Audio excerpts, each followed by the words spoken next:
புதுச்சேரி வானொலி நிலைய செய்திப் பிரிவு வழங்கும் செய்தி மலர்.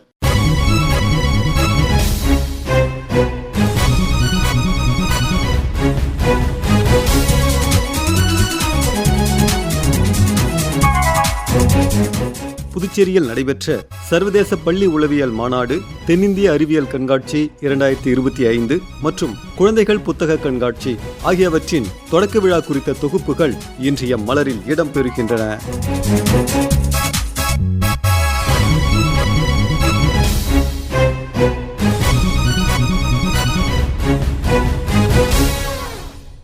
புதுச்சேரி பல்கலைக்கழகத்தில் பள்ளி உளவியல் குறித்த 2 நாள் சர்வதேச மாநாடு நடைபெற்றது.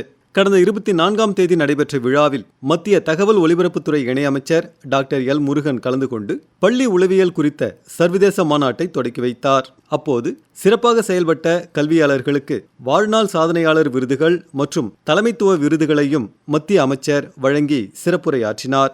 தொடக்க விழா நிகழ்ச்சிக்கு பின்னர் பத்திரிகையாளர்களை சந்தித்த டாக்டர் எல். முருகன் கூறும்பொழுது, சிறப்பான ஒரு ஏற்பாட்டை பாண்டிச்சேரி யூனிவர்சிட்டி சார்ந்த இந்த துறையினரை சேர்ந்திருக்கிறார். இதில் இன்னும் ஒரு மிக முக்கியமாக பல்வேறு நாடுகளிலிருந்து திருக்குறள் சம்பந்தமாக ஒரு மிகப்பெரிய ஒரு மாநாடை டெல்லியில் நடத்த வேண்டும் என்று அனைத்து உலகத்தில் இருக்கின்ற தமிழ் சான்றோர்கள் அவர்களுடைய விருப்பமாக இருக்கிறது. இன்றைக்கு அதை வெளிப்படுத்துவதற்கான ப்ரௌசரையும் நாம் வெளியிட்டிருக்கிறோம். இதற்கான தேதிகள் நாம் முடிவு செய்து டெல்லியில் ஒரு மிகப்பெரிய ஒரு உலக அளவிலான ஒரு திருக்குறள் மாநாட்டை நடத்துவதற்கான ஏற்பாடுகளை செய்ய இருக்கிறோம் என்பதையும் உங்களிடத்தில் தெரிவித்துக் கொண்டு, மாண்புமிகு பிரதமர் திரு நரேந்திர மோடிஜி அவர்கள் திருவள்ளுவருக்கு, திருக்குறளுக்கு எந்த அளவுக்கு அவர் இன்றைக்கு உலகளவில் எடுத்துக்கொண்டு சென்றிருக்கிறார். தேர்தலுக்கு முன்னாடி ஒரு வாக்குறுதி கொடுத்திருந்தோம், திருவள்ளுவர் கலாச்சார மையங்கள் உலகம் முழுவதும் ஏற்படுத்தப்படும் என்று சொல்லி இப்போ 4 மாதம் தான் கவர்மெண்ட் வந்திருக்கு. 4 மாதத்தில் கிட்டத்தட்ட 5-6 நாடுகளில் திருவள்ளுவருடைய கலாச்சார மையங்களை உருவாக்கி விட்டிருக்கிறது. நம்ம அண்ட மாநிலத்திலும் கூட மத்திய அரசாங்கத்தின் நிதியில் கட்டப்பட்ட கலாச்சார மையத்துக்கு திருவள்ளுவர் கலாச்சார மையம் என்று பெயர் சூட்டப்பட்டிருக்கிறது. அதை திறந்து வைப்பதற்கு நானும் போயிருந்தேன். அது ஒரு சிறப்பான ஒரு நிகழ்வு. இப்படி அனைத்து நாடுகளிலும் திருவள்ளுவர் கலாச்சார மையங்களை ஏற்படுத்தி கொண்டிருக்கின்றோம். சகோதரர்களே, உங்களுக்கு எல்லாம் தெரியும், மதுரை மாவட்டம் மேலூர் சுற்றி இருக்கின்ற கிராம மக்கள் அங்கு அந்த டங்ஷன் சுரங்கம் வரக்கூடாது அப்படி என்று நம்மளுடைய மத்திய நிலக்கரி மற்றும் சுரங்கத்துறை அமைச்சர் திரு கிஷன் ரெட்டிஜி அவர்களை சந்தித்து அந்த பகுதியில் இருக்கின்ற அம்பலக்காரர்கள், விவசாயிகளுடைய கூட்டமைப்பு அவர்களெல்லாம் இணைந்து ஒரு மிகப்பெரிய ஒரு குழு சந்தித்து இந்த ப்ராஜெக்ட் ஆனது எப்படி அங்கு இருக்கிற தொல்லியல் பகுதிகளை பாதிக்கும் அல்லது விவசாயத்தை பாதிக்கும் என்று அவர்கள் எல்லாம் எடுத்து கூறியதன் விளைவாக இந்த டங்ஸ்டனை நம்மளுடைய மாண்புமிகு பிரதமர் திரு நரேந்திர மோடிஜி அவர்களுடைய கலந்தாலோசித்து மரியாதைக்குரிய திரு கிஷன் ரெட்டிஜி அவர்கள் டங்ஸ்டன் அந்த ஏலத்தை முழுமையாக ரத்து செய்திருக்கிறார்கள். மாண்புமிகு பிரதமர் திரு நரேந்திர மோடிஜி அவர்களுக்கும் மரியாதைக்குரிய திரு கிஷன் ரெட்டிஜி அவர்களுக்கும் தமிழக மக்கள் சார்பாகவும் அந்த பகுதியில் இருக்கின்ற மேலூர் பகுதி மக்கள் சார்பாகவும் என்னுடைய மனமார்ந்த நன்றிகளை தெரிவித்துக் கொள்கின்றேன். தொடக்க விழாவில் சட்டப்பேரவைத் தலைவர் திரு செல்வம் பேசும்பொழுது, இங்கே இந்தியா முழுவதும் கூட்டு குடும்பம் தான் நம்முடைய குடும்பங்கள். கூட்டு குடும்பம் முழுவதுமாக தயாரிக்கப்பட்டு வருகிறது. இன்றைக்கு குறிப்பாக புதுச்சேரியில் மட்டும் ஏறத்தாழ 20க்கும் மேற்பட்ட முதியோர் இல்லங்கள் புதிதாக கடந்த ஆண்டு மட்டும் ஆரம்பிக்கப்பட்டு இருக்கிறது. நான் ஒரு 15 நாளுக்கு முன்பாக ஒரு முதியோர் இல்லத்துக்கு சென்று இரவு உணவு கொடுக்க போயிருந்தேன். அதுபோது அத்தனை தாய்மார்களும் எல்லாம் 80 வயசு 70 வயசு எல்லாம் மிகப்பெரிய கல்வியாளர்கள். ஆனால் அவங்க குழந்தைங்களாம் எங்கே இருக்கிறாங்க? ஃபாரினில் இருக்கிறாங்க. ஆனால் பெற்றோர்கள் அவங்க ஒரு வேளை உணவு கொடுக்க முடியாத நிலை என்று நீடித்து கொண்டு இருக்கிறது. இதெல்லாம் நம்முடைய இந்திய பாரம்பரியத்திற்கு, நம்முடைய கலாச்சாரத்துக்கு எதிரான முறைகள். இது போன்ற உளவியல் ரீதியாக நம்முடைய மாணவர்களை மாற்றுவது மட்டுமல்ல, சமுதாயத்திற்கு நாம் செய்ய வேண்டிய கடமைகளை எடுத்துரைக்க வேண்டும் என்று கூறி இந்த மாநாடு சிறப்புரை என்னுடைய வாழ்த்துக்களை பாராட்டுகளை கூறி விடைபெறுகிறேன். நன்றி, வணக்கம். விழாவில் உள்துறை மற்றும் கல்வி அமைச்சர் திரு நமச்சிவாயம் தமது உரையில், நாம் இன்றைக்கு ஒரு பரபரப்பான உலகத்திலே வாழ்ந்து கொண்டிருக்கின்றோம்.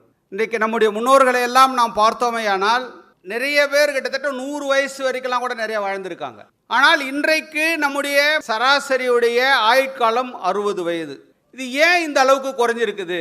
முன்னோர்கள்லாம் பார்த்தீங்கன்னா அவருடைய வாழ்க்கையினுடைய பழக்க வழக்கங்கள், ஆரோக்கியமான உணவை சாப்பிட்டதன் மூலமாக அவர்கள் எந்தவித ஸ்ட்ரெஸ்ஸு ஸ்ட்ரெயின் இல்லாமல் வாழ்ந்ததின் காரணமாக அவர்களுடைய ஆயுட்காலமானது 100 வயது வரையிலும் கூட வாழ்ந்த நம்முடைய முன்னோர்கள் இருந்திருக்கின்றார்கள்.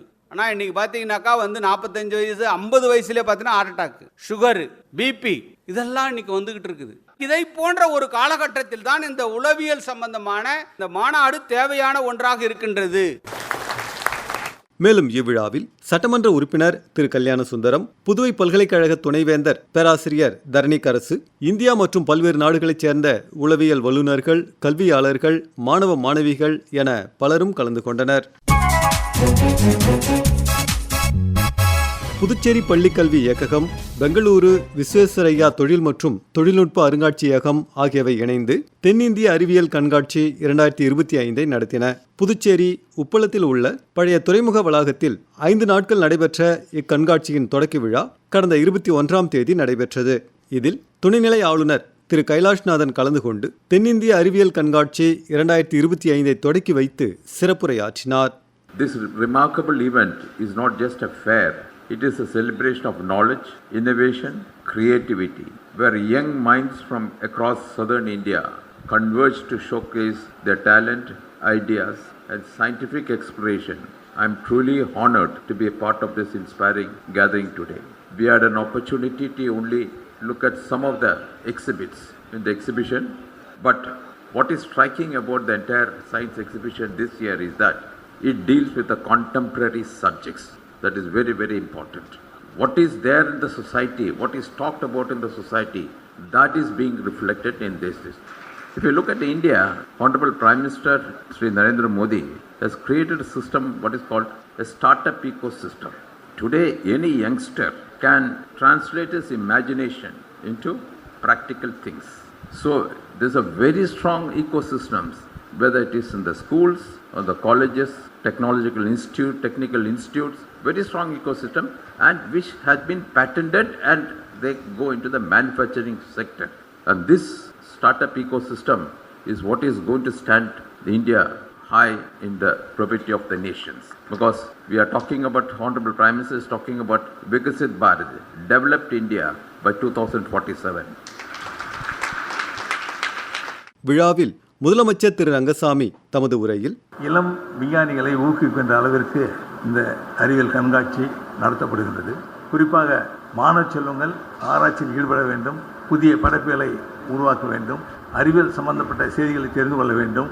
பொதுவாக ஒரு நாடுடைய முன்னேற்றம் என்பது அறிவியல் தொடர்பான நிலையில் உயர்ந்து இருப்பது என்பது நாம் அனைவரும் அறிந்த ஒன்று. மாணவ செல்வங்கள் இதுபோன்ற அறிவியல், புதிய படைப்புகள் இவற்றிலெல்லாம் நாட்டம் கொள்ள வேண்டும். இப்போ நீங்கள் பார்த்தீங்கன்னா கல்வி, மருத்துவம், விவசாயம், இப்படி பல துறைகளில் அறிவியல் சார்ந்த வளர்ச்சி என்பது மிக முக்கியமான ஒன்றாக இருப்பதை பார்க்கின்றோம்.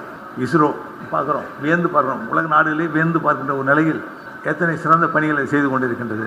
கொரோனா காலத்தில் நம்முடைய மருத்துவத்துறை சார்ந்த அறிஞர்கள், விஞ்ஞானிகள் தேவையான மருந்தை நமக்கு கண்டுபிடித்து கொடுத்ததனால் எத்தனை உயிர்கள் பாதுகாக்கப்பட்டு இருக்கின்றது. நம்முடைய மரியாதைக்குரிய மாண்பு பாரத பிரதமர் அவர்கள் நம்முடைய நாட்டினுடைய உற்பத்தி வெகுவாக இருக்க வேண்டும், சிறப்பாக இருக்க வேண்டும் என்று ஒவ்வொரு முறையும் கூறி வருவதை நாம் பார்க்கிறோம். அதற்கு மாணவர்கள் ஆர்வம் காட்ட வேண்டும். நம்முடைய அரசானது இளம் விஞ்ஞானிகளை ஊக்குவிப்பதற்கும் மாணவ செல்வங்களை ஊக்குவிப்பதற்கும் அறிவியல் சம்பந்தப்பட்ட செய்தி அறிந்து கொள்வதற்கும் நாட்டு கொள்வதற்கும் உரிய நடவடிக்கை எடுத்து கொடுத்து கொண்டிருக்கிறது. நம்முடைய சுற்றுச்சூழல் துறையானது ஊக்கத்தொகை அளித்து வருகின்றது.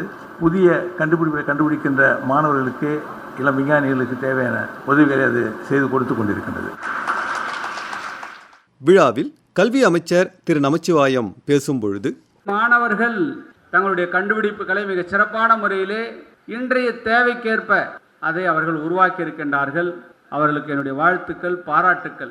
ஏனென்றால் இன்றைக்கு பல்வேறு விதமான நம்முடைய வாழ்வியல் மாற்றங்கள், சுற்றுச்சூழலிலே மாற்றங்கள், அதற்கு ஏற்றவாறு நம்முடைய மனித சமுதாயத்தை பாதுகாத்து கொள்ள வேண்டியது என்பது நம்முடைய கடமையாக இருக்கின்றது.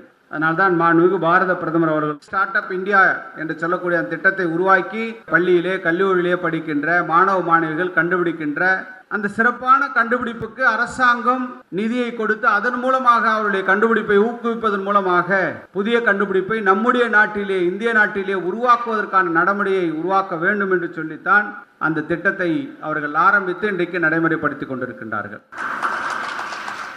மேலும் இவ்விழாவில் கல்வித்துறை செயலர் திரு ஜவஹர், பள்ளி கல்வித்துறை இயக்குனர் திருமதி பிரியதர்ஷினி, ஆசிரியர்கள், மாணவ மாணவிகள் என பலரும் கலந்து கொண்டனர். புதுச்சேரி கலை பண்பாட்டுத்துறை சார்பில் குழந்தைகளுக்கான புத்தகம் மற்றும் விளையாட்டுப் பொருட்கள் கண்காட்சி நடைபெற்று வருகிறது. கருவடிக்குப்பத்தில் உள்ள காமராஜர் மணிமண்டபத்தில் கடந்த புதன்கிழமை நடைபெற்ற விழாவில் முதலமைச்சர் திரு ரங்கசாமி கலந்து கொண்டு குழந்தைகள் புத்தகம் மற்றும் விளையாட்டுப் பொருட்களின் கண்காட்சியை தொடக்கி வைத்தார். அப்போது சிறப்புரை ஆற்றிய அவர், காமராஜருடைய எண்ணங்கள்லாம் பிரதிபலிக்கின்ற வகையில் இந்த மண்டபம் அமையணுன்றது எங்களுடைய எண்ணம். இப்பொழுது அந்த எண்ணம் நிறைவேறி கொண்டிருக்கின்றது. அந்தாண்டு பார்த்தீங்கன்னா சண்டைக்கு அட்மிஷன் போட்டிருப்பாங்க, அந்தாண்டு நூலகம் வச்சுருக்காங்க, இப்போ கண்காட்சி, பிள்ளைகளுக்கான பள்ளிகளுக்கான நிகழ்ச்சிகள் கூட இங்கே நடத்தணும்னு எல்லா நிகழ்ச்சியும் இப்பொழுது நடத்தப்பட்டு வருகின்றது. நம்முடைய பிள்ளைகள் நல்லா படிக்கணும், நல்ல நூல்களை படிக்கணும், நல்லா பேசணும், நல்லா எழுதணும், நல்ல அறிவுத்திறனை வளர்த்து கொள்ள வேண்டும். குழந்தைகளுக்காக பல புத்தகங்கள் நல்ல ஆசிரியர் பெருமக்களாக எழுதப்பட்டிருக்கின்றது. நல்ல ஆசிரியர்லாம் இருக்காங்க, நல்ல நூல்கள்லாம் எழுதியிருக்காங்க, வெளியிட்டிருக்காங்க. அந்த நல்ல நூல்களை கொண்ட கண்காட்சி தான் இந்த புத்தக கண்காட்சி. அப்போ பள்ளி பிள்ளைகள்லாம் இங்கே வந்து புத்தகம் வாங்கி செல்லும்போது படிக்கும்பொழுது அவர்களுக்கு நல்ல அறிவாற்றல் வளர்கின்ற வாய்ப்பு இருக்கும். அதே மாதிரி விளையாட்டு பொருள் வச்சுருக்காங்க, குழந்தைகளுக்கான விளையாட்டு பொருட்கள். சில பொருளை மறந்துகிட்டே இருப்பாங்க பிள்ளைங்கள்லாம். இப்போ மரப்பாச்சி பொம்மைன்னு சொல்லுவாங்க, அந்த மரப்பாச்சி பொம்மை பிள்ளைங்களுக்கு தெரியுமான்னு நிறைய பேர் தெரியறதுக்கு வாய்ப்பே இல்லாமல் இருக்கும். அதே மாதிரி இந்த பின்னுறது, பனை ஓலையில் தென்னை ஓலையெல்லாம் பின்னுவாங்க, ரொம்ப நல்லா இருக்கும். மரக்கட்டையில் உருட்டி விளையாடுறது கைக்கு எக்ஸசைஸாகவும் இருக்கும், பயிற்சியாகவும் இருக்கும். அதே சமயம் அந்த எண்கள் கணிதம் அது தெரிஞ்சு கொள்வதற்கு ஒரு வாய்ப்பாகவும் இருக்கும். அது மாதிரிலாம் வச்சுருக்காங்க. இது எல்லாமே நம்முடைய அறிவாற்றலை வளர்த்துக் கொள்வதற்கு எல்லா பிள்ளையும் பார்த்து பயன்பெற வேண்டும் என்பது நம்முடைய எண்ணம். மேலும் இவ்விழாவில் கலை பண்பாட்டுத்துறை அமைச்சர் திரு PRN திருமுருகன், கலை பண்பாட்டுத்துறை இயக்குனர் திரு கலியபெருமாள், ஆசிரியர்கள், மாணவ மாணவிகள் என பலரும் கலந்து கொண்டனர்.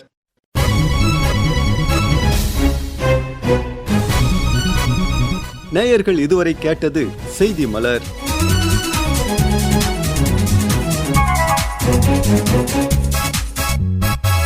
அமைப்பு பிபின் எஸ் நாத்.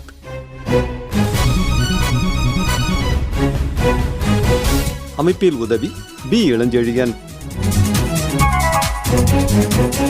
படைப்பு ஆகாஷ்வாணி புதுச்சேரியின் மண்டல செய்திப் பிரிவு.